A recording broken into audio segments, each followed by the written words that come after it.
Well, I think it's official to say that my goodness, man.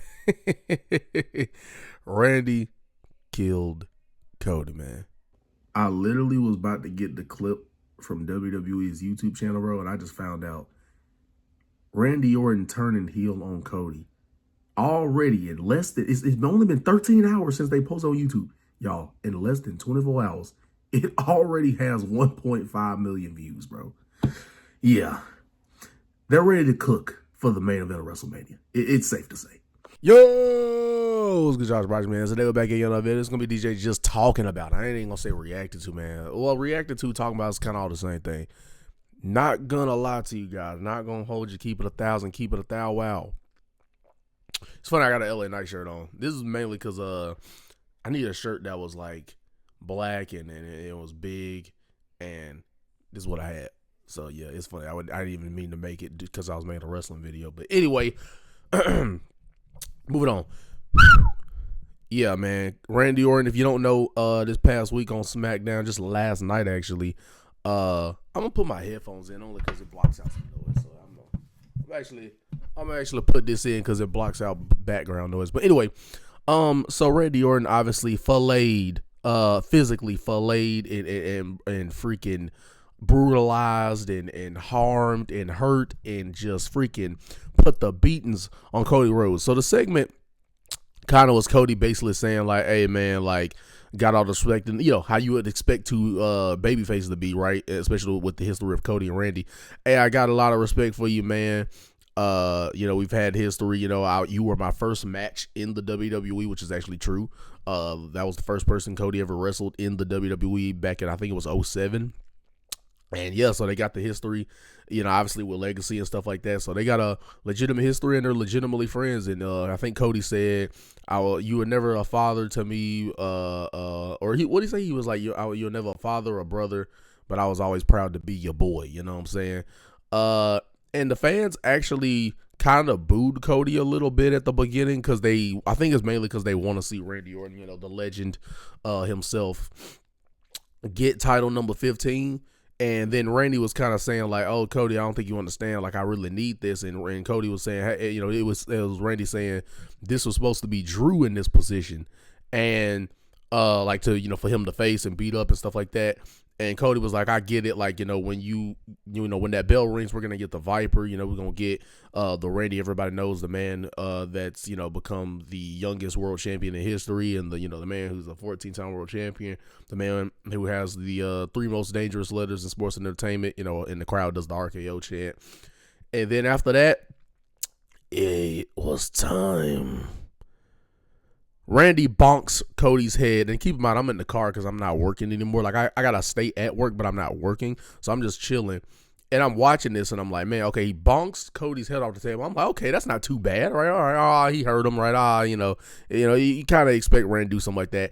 But then right after that, he kicked him in the balls, and I'm like, okay, that's a heel. Like, bonked his head off the table. I'm like, okay, that's not something you would do to your boy, but I'm still not as sold. But then, yeah, once he kicked him in the balls and had to just... My bad. Let me take off the glasses to be more serious. This is the type of facial expression he had, bro. When he freaking... After he kicked him in the balls, he had the freaking furiousness, because, you know, like I said earlier in the promo, Randy said that he needed it. You know what I'm saying? So, Cody had signed a contract, and then I think... Randy signed the contract, I think, after he kicked Cody in the balls, and then it was off to the races. He was, you know, beating him up by, you know, throwing him into the stairs and ripping apart his suit, you know, his tie and all his buttons just going flying, you know, bonking his head off the freaking announce table and punching him countless times and time again. And then Cody bleeds, just like how he bled last year, funny enough, to John Cena. It's like all the ruthless aggression era OGs hate Cody. Like, it was last year, it was John Cena who turned heel on Cody. Now it's Randy Orton who's turning heel on Cody. I'm like, man, you got to stop messing with the ruthless aggression era OGs, man. You know, the guys I grew up on, funny enough, that was with the guys when I grew up in that 2011, 2012, 13, 14 time. Like, that was the guys, bro. John Cena and Randy Orton. So I'm like, Cody, man, you gotta stop messing with these guys. You gotta stop challenging these guys, man. But anyway, or you gotta stop being on the opposite end when they're challenging for a championship. But anyway, So he beats him up. Cody's a bloody mess. We get blood on SmackDown. The crowd's making noise because they're in shock. And Randy Orton puts his head in between the announce, like the steel steps are propped up on the announce table like diagonally, and he's putting Cody's head onto the little open part of the steps. And he's about to keep going in, and then freaking Nick Aldis comes out there, the GM, and he pushes Nick Aldis down, and even Jelly Roll tried to come in there and confront or Randy Orton, because they're like friends. He's like, well, what you doing? Pushes Jelly Roll out the way, and then as we thought Randy was about to leave, he's up the ramp, right? He's leaving. Then he comes back with a steel chair, and as Cody's freaking pretty much lifeless, as his head is on the freaking steel steps, freaking Randy Orton pulls out his inner Edge, if you know how Edge used to do, and freaking shabang with that chair shot to the head. I mean, he murdered him on live television. I think I'm gonna play like a 3 to 5 second clip of what he did at the beginning of the video. But yeah, he freaking was diabolical. And yeah, left Cody a bloody mess, and we were left with the last image of Randy Orton sitting in a chair in the middle of the ring with the WWE Championship around his waist, signaling that he will take it at Mania. And the crowd was actually cheering. Like, after they saw that visual of Randy with the title, they were cheering because, they love Randy Orton.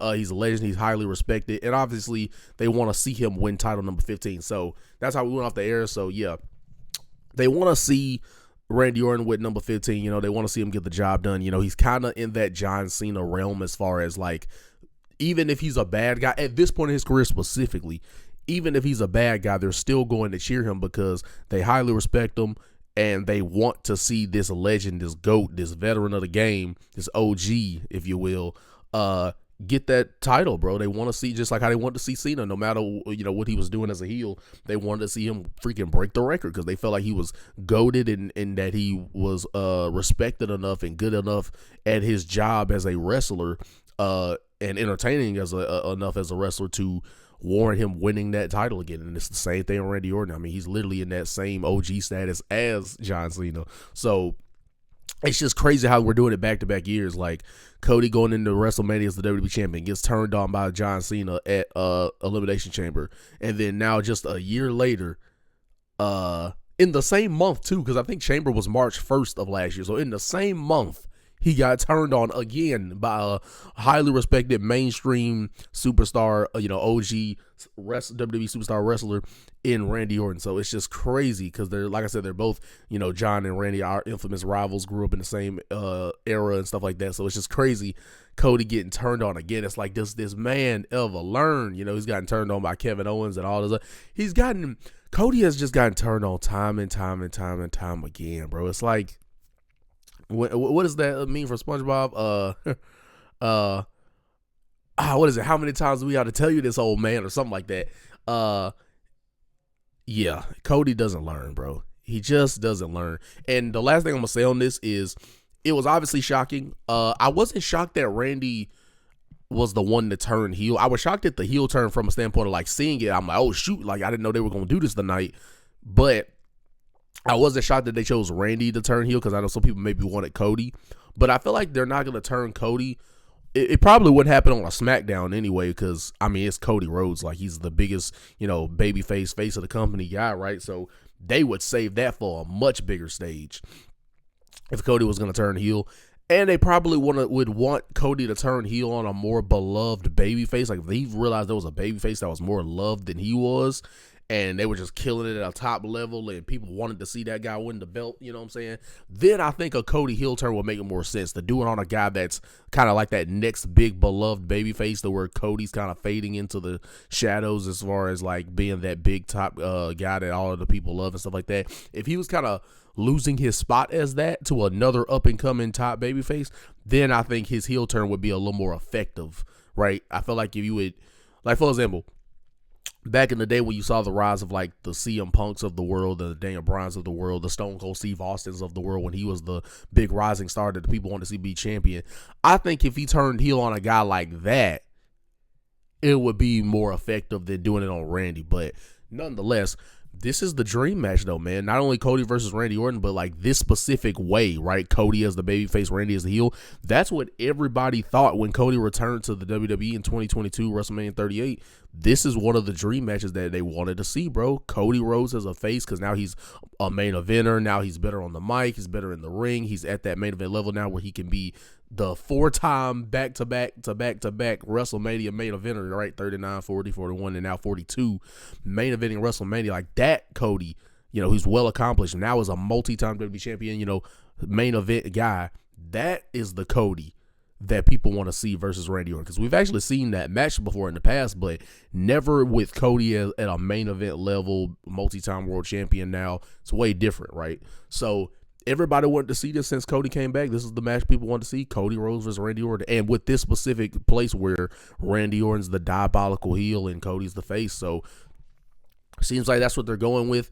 And I think it's funny. It's, again, same thing as John Cena when he beat Cody for the championship at WrestleMania last year. I think we're in the same position. Randy has to beat Cody for the championship because you can't turn heel. And everybody knows it is. And even though they're still going to cheer Randy, I think Randy as a heel is obviously going to work better than John Cena because, Randy is a heel at heart. Like, we all know Randy at his best, whether it's the Legend Killer in, like, what was that, from, like, maybe 05 to, like, 07 or something like that, to freaking Randy Orton from 2009 to like 2010 as the Viper. This is the Randy Orton that everybody knows, the one that freaking has the most viewed, I think it's like WWE's most viewed YouTube video, and it's of freaking Randy Orton kissing Stephanie McMahon as he handcuffed Triple H to the rope. Like, that's like, I think WWE's most viewed video. So that's the Viper, bro. That's the man, that freaking killer instinct, that murder mentality that we're looking for when it comes to Randy Orton. Like, this is peak Randy Orton, man, is as a heel. Best everything, best promos, best matches have usually been with Randy Orton as a heel. This is just who he is. Some people are just better at being heels. Like, there's people like a Jeff Hardy that's better at being baby faces, right? People like Rey Mysterio are better at baby faces than they are when they're heel. Same thing with like a John Cena. Same thing with like you got people like The Rock where it's kind of even. Same with CM Punk, is kind of even. Like, they can do both really well. But then there's guys like heels. Like, I think Seth is better as a heel. I think who's another one I'm trying to think of? Roman Reigns. Yeah, Roman Reigns is much definitely better as a heel because that's just kind of his natural demeanor, you know what I'm saying? Drew McIntyre is better as a heel. Kevin Owens, hopefully we can get him back. He's better as a heel.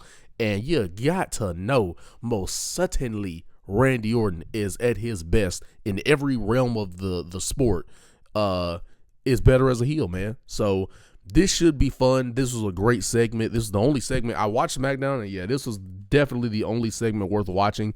Even though it is dope to see my boy Trick Williams, you know what I'm saying, doing his thing. He actually got the win over Jacob. It's crazy. Jacob went from this guy you thought was gonna be like undefeated to now they're actually having him lose like not a lot, but like a fair amount of times to where it's kind of even. Even though yes, Drew did get involved in the match before Trick hit the trick shot, for the win, but judging by the fact that Trick had that backstage segment beforehand with Jacob, funny enough, and then had a backstage segment with Sammy, saying, hey, Sammy was talking to Trick like, hey, you can't get the job done either because you didn't win to the chamber. You're not going to WrestleMania. So, like, you can't talk about me not getting the job done when you talk all that talk, but you can't walk the walk. You know what I'm saying? You can't back it up. So, I hope that we do get Sami Zayn versus Trick Williams at WrestleMania. And obviously they're setting up for Jacob and Drew. Even though they did announce it for SmackDown next week, I don't know if that match is either not going to take place or maybe it gets some type of a screwy finish and we get the match at Mania. We could do something like that. Some people may even have pitched Drew and Nick Aldis maybe be in the match. You never know. They've established a good amount of heat back between them.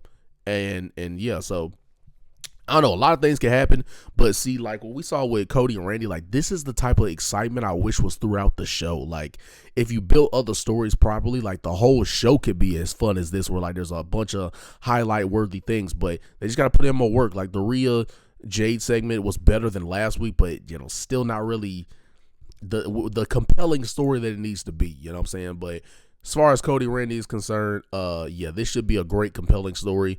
This worked a lot better than how it, because I mean, if they would have been both baby faces, the bill would have been kind of weird because they like Randy more just because they want to see him, they respect him and want to see him win.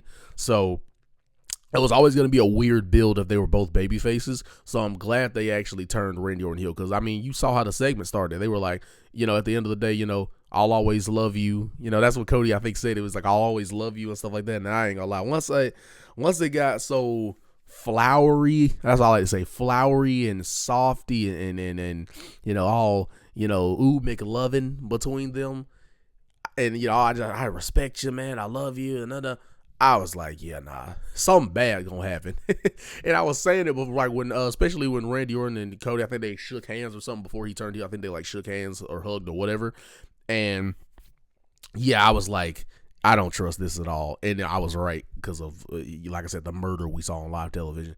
But I always think the build was going to be better this way because it's different with Punk and Roman, because even though they're technically both baby faces, they're two baby faces that have a legitimate disliking towards each other, and they have a legit enough issue to where nobody has to turn heel. It's just two baby faces, two of the biggest stars in the company having a rivalry with each other, and they don't like each other. They hate each other. Like Roman flat out told Punk he hated him. And the reason why nobody has to be a heel Punk's kind of technically playing a little more of a heel role just because of him mentioning, hey, I'm going to bury you next to your dad. So he's kind of playing a little more of the heel role. But because they're both guys who are top stars and, like I said, they hate each other, nobody needs to be a heel, because it's not like with Cody Randy where it would have been like, okay, if this was a face versus face build with Cody and Randy, it would have been a lot of, you know, respect amongst each other. But because Punk and Roman have no respect for each other and hate each other, that's why that feud can get away with being two baby faces, because these are two baby faces that hate each other. They're not baby faces that, you know, they'll have that alliance or they got some history. They're both just good old guys. Like, nah, these two guys hate each other. So that's why it works for, and because Punk and Roman are not your typical baby faces either. They're not your typical, like, smiley, you know, the Cody Rhodes superhero style, but like they're not that. Like that also works too. But anyway, yeah, Cody Randy, this is what we've been wanting, and I'm glad we're getting it. You know, like I said, even when Cody lost the title, I said I have no problem with Cody being the champion. Like when he beat Drew, I didn't have a problem with that. I just think it sucked for Drew to be champ for a short time and not at least making it to Mania to lose the belt. But I had no problem at all with Cody being champ, man. And we're gonna hopefully get, as we continue to build up to Mania, because we are like 5 or 6 weeks removed from Mania. So yeah, this is overly the time to heat up, and I'm glad we got a heater, a great freaking segment to end the show. And I'm glad they put it at the end, because nothing was gonna top that, especially what you saw in the rest of the show. Yeah, nothing was possibly gonna top that. So yeah, let's see if and I almost, because with it being the fact that Punk and Roman is most likely gonna main event night 2, so it's gonna be the very last match of the entire WrestleMania weekend. So it almost kind of makes it the bigger main event, because it's going to be the very last match of the entire show as a whole. Hopefully them being the night 1 main event, Cody and Randy, kind of drives them to kind of deliver more. Like in a sense of like they kind of have that drive to deliver a better story, because they're going to be the first night main event. So hopefully that kind of makes them go, oh, now we're going to prove to them, hey, you could have put us on the night 2 main event if you wanted to. Like, and it would have been no problem. So hopefully they can build this match up that way. But hey, so far, you know, like I said, the rest of the WrestleMania matches, you know, Stephanie's been pretty good, but need to ramp up a little more with the other matches. But so far, the main event, especially after we get this first true week of Randy being a heel, which I would think is going to start with him just cutting a promo explaining himself, and then maybe Cody tries to come out there or something. But as we build towards Cody Randy, and as we've already had great build so far with Roman and Punk, they've knocked that out of the park every week. Hopefully, or so it seems like our main events of WrestleMania are gonna be freaking bangers. So that's a good start. Like I said, wrestling matches, I think they need to do a better job piecing them together, number one, and we need to really heat them up because we're getting closer to WrestleMania. But the main event matches, they're giving us WrestleMania vibes for sure. But anyway, y'all let me know what y'all thought down below. Let me know if y'all was shocked to see it. You know what I'm saying? Let me know your reaction, what you think is going to happen as the weeks go on. But hey, man, love and appreciate you guys, especially if you're stuck around this long. You got to like, comment, and subscribe. And at the end of the day, we're going to say it is what it is. What it's going to be is this certified, legitimized, legalized, USDA choice, FDA approved product. G. Continue to come out with the content, the videos, the bangles. Time again for you guys. Y'all let me know what you want me to react to, see, and all those good things by comment down below. And what you want to see. So yeah, see y'all in the next one. Notification bell on, because we post every single day. That's all you need to know, and that's the vibe that DJ's on.